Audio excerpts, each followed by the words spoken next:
આજે આપણે સમસ્યા અને સમાધાનના મુદ્દામાં એક બહુ મહત્ત્વની વાત કરીએ તો સમાજ સેવા કેન્દ્ર શરૂ કર્યા પછી મારા ધ્યાનમાં એક બાબત આવી કે હું રાજકોટ સિવિલ હોસ્પિટલના ગેટ પાસેથી પસાર થતો, ત્યાં એક બેન કોઈ રડતી હતી જોરથી. એટલે મેં કાર ઊભી રાખી મારી. મેં કીધું, ભાઈ શું તકલીફ છે?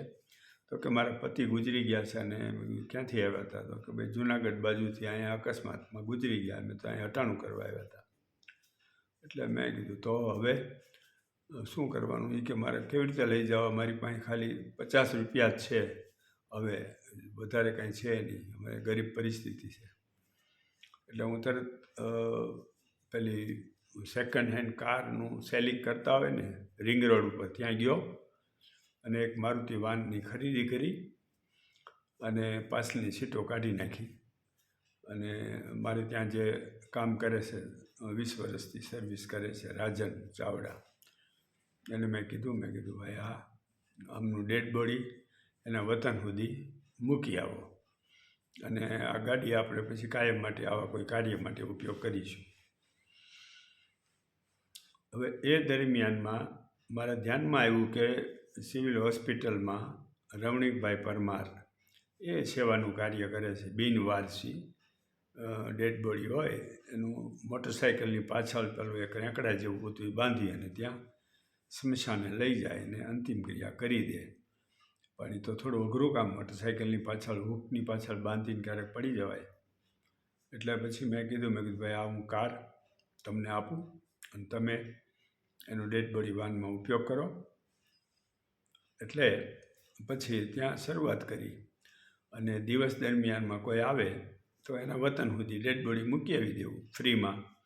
અને જો પછી સાંજે 4-5 વાગે જે કોઈ બિનવારસી પડ્યા હોય ડેડ બોડી પોસ્ટમોર્ટમ રૂમમાં, અને સરકારને આપણે રજૂઆત કરીએ એટલે ગુજરાત સરકાર હેલ્થ ડિપાર્ટમેન્ટે હુકમ કર્યો મારા નામજોગ કે પોસ્ટમોર્ટમ વિભાગનું તમને સોંપવામાં આવે છે.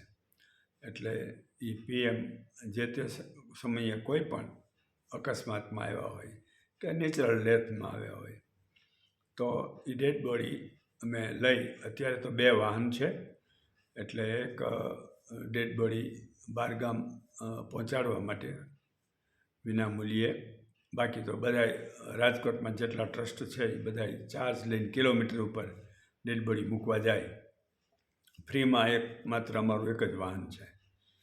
અને બીજું જે વાહન છે એ એમાં સામાન્ય રીતે નિયમ એવો છે કે એ ડેડ બોડી કોઈ બિનવારસી હોય ને તો 3 દિવસ સુધી એને રાખવાનું હોય PM રૂમમાં. એ દરમિયાનમાં કોઈ એના સગાવાલા આવે તો એ લઈ જઈ શકે.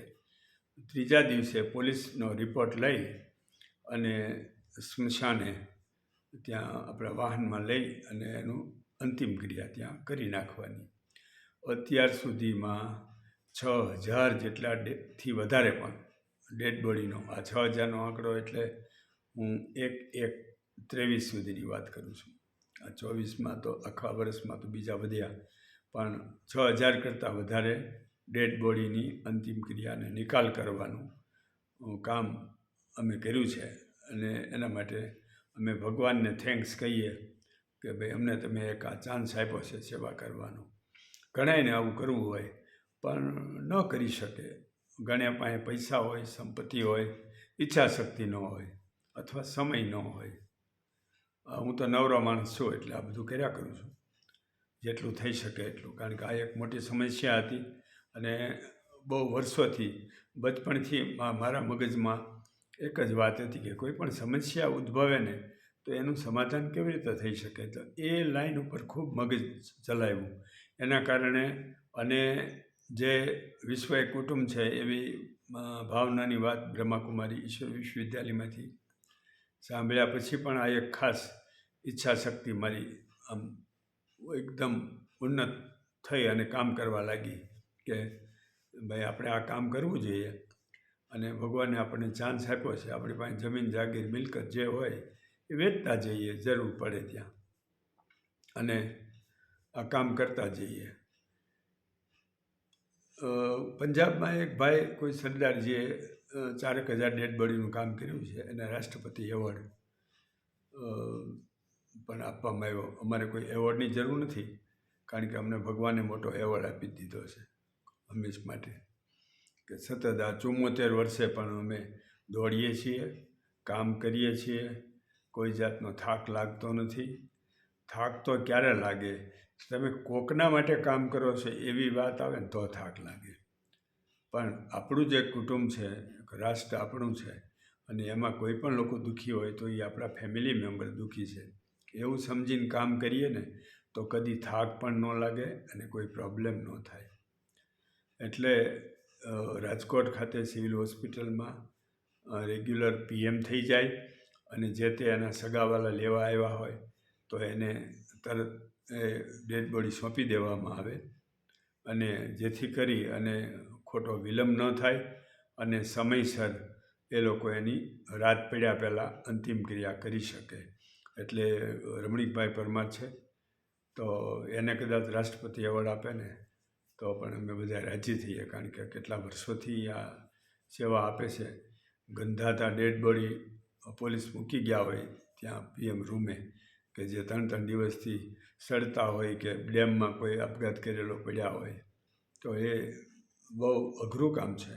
તે શરૂઆતમાં તો મને પણ થોડી તકલીફ પડતી હતી ડેડ બોડી જોવામાં કે એને સંભાળવાની, કેવી રીતે કાર્યવાહી કરવી એ બધું, પણ પછી તો હવે બહુ સરસ રીતે કામ ચાલે છે અને મને એનાથી સંતોષ છે. અને આ રીતે અમે સત્તા ભગવાનની દયાથી કામ કરતા રહીએ એવી શુભભાવના. ઓકે.